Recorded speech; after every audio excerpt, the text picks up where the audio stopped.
আমরা গীত সংহিতা 34-1 পদ দেখব। গীত সংহিতা 34-1 পদ। আমি সর্বসময় সদা প্রভুর ধন্যবাদ করিব, তাহার প্রশংসা নিরন্তর আমার মুখে থাকিবে। হ্যাঁ, আমরা এখানে দেখতে পাই গীত রচক তিনি বলছেন যে আমি সর্বসময় সদা প্রভুর ধন্যবাদ করিব, তাহার প্রশংসা নিরন্তর আমার মুখে থাকবে।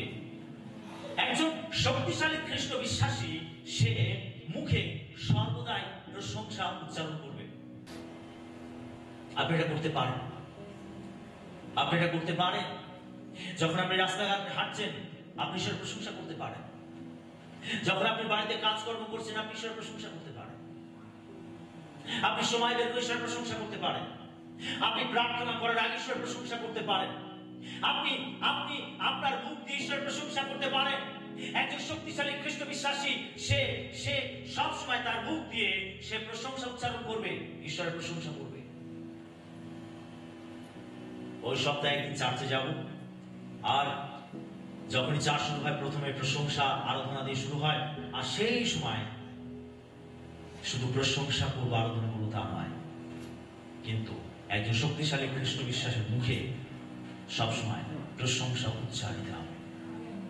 Hallelujah, hallelujah, hallelujah. রাস্তাঘাটে, ট্রেনে, বাসে যখনই আপনি যাচ্ছেন আপনি সেই সময় বসে বসে ঈশ্বরের প্রশংসা করতে পারেন। হ্যাঁ, এটা অনেক সময় আপনাকে দেখে হয়তো বোকা বোকা মনে হবে, যে আপনার পাশে বসে রয়েছে সে দেখে আমি কে বিড়বিড় করে কি বলছে, আরে এই লোকটা আমাদের এক বদ্ধ পাগল। কিন্তু ওটা আপনার শক্তির রহস্য, আপনার আত্মিক শক্তির রহস্য, ওটা আপনার আত্মিক জীবনের রহস্য। অনেকে দেখবেন যারা বড় জাতি রয়েছে তারা কি করে মালা জপে, দেখেছেন তো? মালা জপে কি করে, তারা মন্ত্র পাঠ করে এবং মালা জপার মাধ্যমে তারা নিজেদেরকে নিয়ন্ত্রণ করার চেষ্টা করে, কন্ট্রোল করার চেষ্টা করে,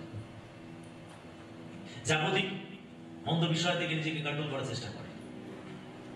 কিন্তু একজন খ্রিস্ট বিশ্বাসী সে যখন তার মুখ দিয়ে সর্বদা ঈশ্বরের প্রশংসা করবে তখন তাকে মালা জপতে লাগবে না।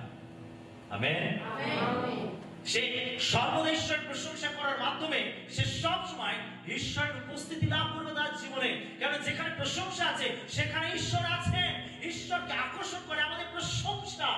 যখন আমরা প্রশংসা করছি তখন ঈশ্বর তিনি আকর্ষিত হয়ে আমাদের কাছে আসে। ঈশ্বর উপস্থিতি আমরা লাভ করতে পারি, ঈশ্বরের উপস্থিতি আমরা বহন করতে পারি। আমেন। আপনি যেখানে যাবেন ঈশ্বরের উপস্থিতি বহন করে নিয়ে যাবেন।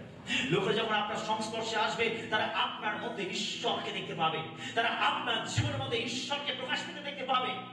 একবার এক ব্যক্তি, একজন বিশ্বাসী, তিনি একটা দোকানে দাঁড়িয়েছিলেন, আর বাইরে একজন ব্যক্তি, একটা যুবক ছেলে, আর সে দাঁড়িয়ে সিগারেট টানছিল। দোকানের বাইরে দাঁড়িয়ে সিগারেট টানছিল।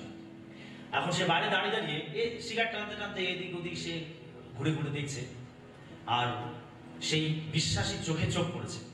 যখনই চোখে চোখ পড়েছে তখনই যুবকটা কি করেছে, সে সিগারেটটা ফেলে দিয়ে সে থরথর করে কাঁপতে কাঁপতে সেই বিশ্বাসীর কাছে এসেছে, আর এসে বলছে যে আপনি আমার জন্য একটু প্রার্থনা করুন।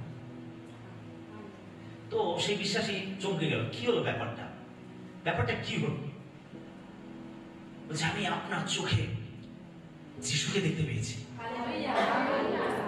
আর এটা আমাকে চেতনা দিচ্ছে যে আমি পাপী, আমি পাপ করছি, আপনি আমার জন্য প্রার্থনা করুন। এই বিশ্বাসী সে তো বুঝতে পারবে না কি হয়েছে, যাই হোক সে তার জন্য প্রার্থনা করে ছেড়ে দিল। এবার সে প্রভুকে বলছে, প্রভু এটা কি হলো আমি বুঝতে পারছি না।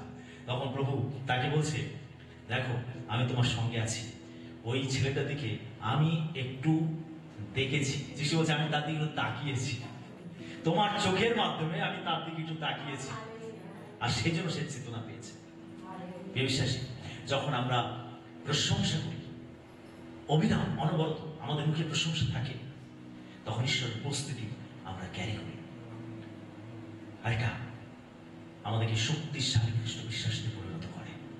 Amen, hallelujah.